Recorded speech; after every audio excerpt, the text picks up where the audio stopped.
vous avez l'impression d'être un peu de nulle part, hein, alors que nous avons une histoire qui est riche, l'histoire du peuple noir, l'histoire du combat des résistants de 1802 et de toute la période esclavagiste. Et c'est vrai que si nos jeunes connaissaient cela, eh bien, ils seraient beaucoup plus forts, beaucoup plus sûrs d'eux.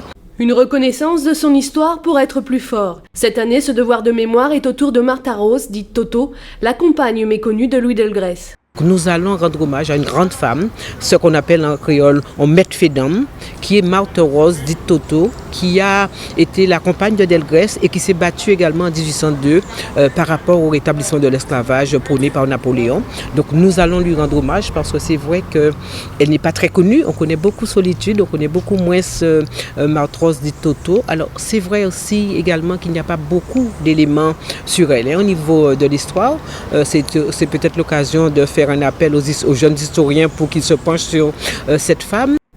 Mieux connaître son histoire pour avancer et se faire reconnaître, notamment avec un passé voisin, celui de l'histoire de Haïti. Il est important que nous sachions qu'il existe dans la Caraïbe un pays qui s'est libéré tout seul de ses fers. Un pays qui a battu une des plus grandes armées du monde de l'époque. Bon, malheureusement, cette nation a été pénalisée par le fameux impôt qu'il a dû payer pour garantir son indépendance. Mais ça nous permet de savoir que finalement notre histoire n'est pas indépendante des autres histoires de la Caraïbe. La connaissance de l'histoire de l'Afrique aussi nous permettra de connaître l'histoire de nos racines, parce que très souvent, des Guadeloupéens ont parfois tendance à nier leurs racines africaines. Et c'est important, donc quelque part, de se connaître et de s'assumer. Au Memorial Act, près de 7000 noms ont été recensés.